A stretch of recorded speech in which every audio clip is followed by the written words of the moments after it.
Labor Day. Happy Labor Day, everybody. Yes, I know, I posted a video earlier. What a surprise. I'm back.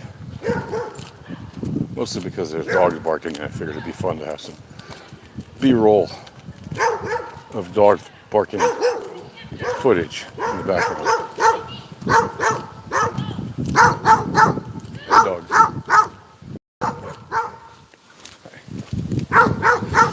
So, the way we think about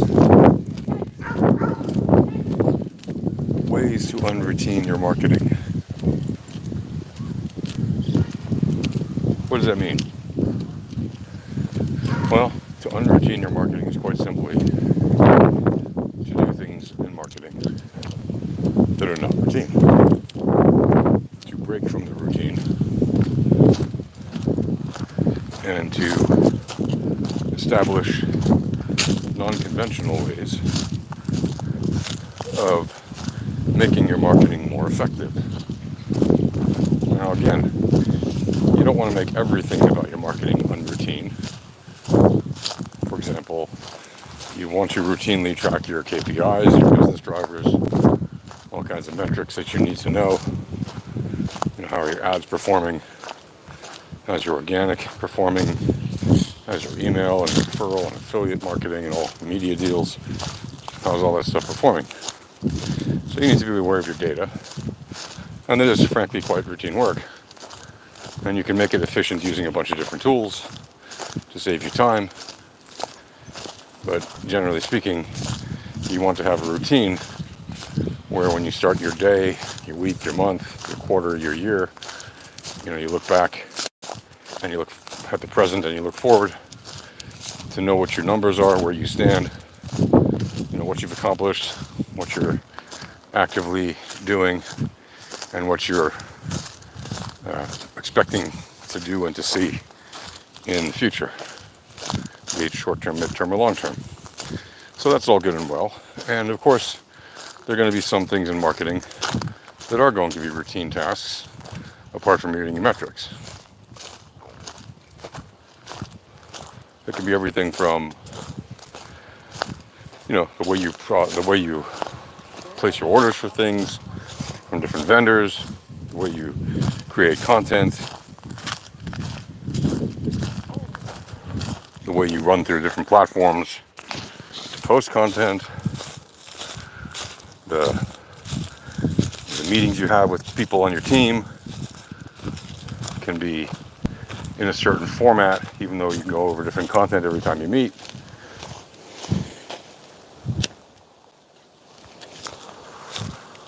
There's no shortage of things you ought to do that are in fact routine. But when it comes to creative marketing, that is an opportunity where you can be unconventional and break from the routine. That doesn't mean instead of making a video, you should only make an audio. And it doesn't mean instead of writing a blog post, you should only make a video or an audio.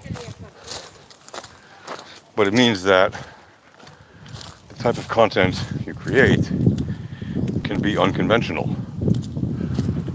Right? So if you're working on infographics, make the infographics eye-catching by using unconventional methods to create the graphics. If you're using presentation software, maybe instead of using PowerPoint, you use something like Prezi. Because you can zoom in, you can zoom out, move around.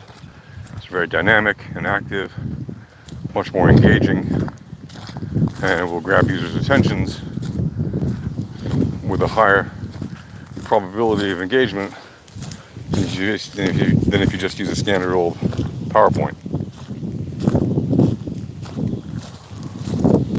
The same goes for when you're making a video. We spoke about that yesterday. I should say I spoke about that yesterday.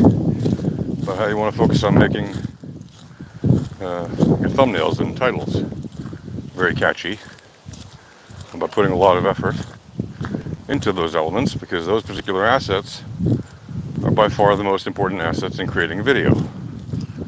The same goes for a blog post. If you're creating a blog post, you want to do a lot of research on the blog post that you're doing so that you're creating a very compelling title and of course a very compelling thumbnail for the blog post in the index page and on the blog post page itself. Then depending on what kind of a blogging platform you're using, you want to use maybe a hero banner or a big graphic, or maybe multiple graphics. Maybe throw an info chart in there, infographic, or some other kind of bar chart or pie chart, something that shows some kind of analytics that are compelling to marketers or to consumers. There's all kinds of ways you can focus on being non-conventional while still following the basic rules of the structure or the layout, but being creative with the elements so that your assets are not boring and they don't dry people's eyes as they watch them or read them, and so that they're to engage with your content. Maybe that's leaving a comment or sharing. Maybe that's getting in touch with you. Maybe that's driving them further down your sales funnel, where they have to buy or not to buy. And generally speaking, motivating your viewers through the pipeline of your ultimate goal, whether that be sales or signups or whatever it is, right? So think creatively. So you don't have to be boring with your marketing. Can you be boring and effective? Yes. Yes, you absolutely can be. Is it a satisfactory way to do the marketing? It may be. It really depends on what you're marketing. Is it possible to be unconventional and still very effective? Well, it certainly is. Look at how Tesla has been marketed for the past decade and some years, right? It is a very unconventional marketing strategy. They basically built a culture around a brand that makes, compared to the big car manufacturers, makes very few cars in a given year. You know, it's a highly valued company in terms of its stocks and all that, but it's not a company that produces a large amount of product as of yet. We're still building that up. And quite famously, the guy who made that car company very popular relative to what it was when he first took over that role as CEO is, of course, Elon Musk. And Elon is a notorious internet troll and Twitter troll.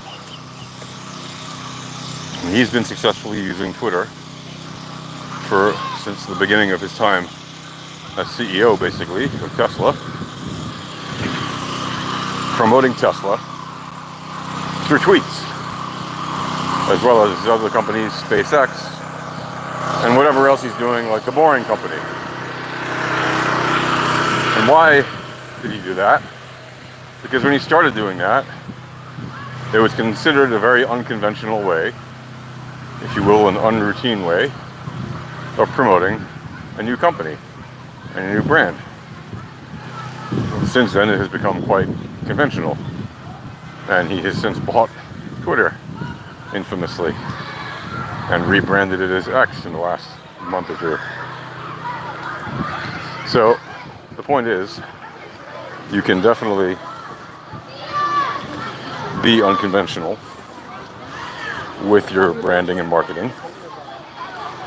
The trick is to do it in a way that is compelling and that it is not the only thing that you do. You know, you have to apply the logic and the rules that are necessary for the bulk of the work. And then when it's appropriate, when it will make an impact, to do something different by being unconventional. And in doing so, you may stand out from the crowd, which is kind of the whole point in marketing. You want to communicate your message effectively and clearly, and you want to enable the people who are reading or seeing or hearing your marketing messaging to engage with you in the easiest way possible. You want to remove any friction from engagement as much as possible. And in terms of sales and production and delivery, those are all different channels and parts of any company. So you have to make sure that those pieces all fit in line, and sometimes you have to artificially insert friction if, for example, you're suddenly going to see a spike in demand that you can't handle. So you may indeed want to add some obstacles occasionally and then remove them when your bottlenecks are cleared up. That is one of the ways to make sure that your marketing is smooth and frictionless, and that you create demand, sometimes artificially and sometimes naturally, and control the flow of that demand to match the flow of the supply. That way you don't have any supply and demand problems.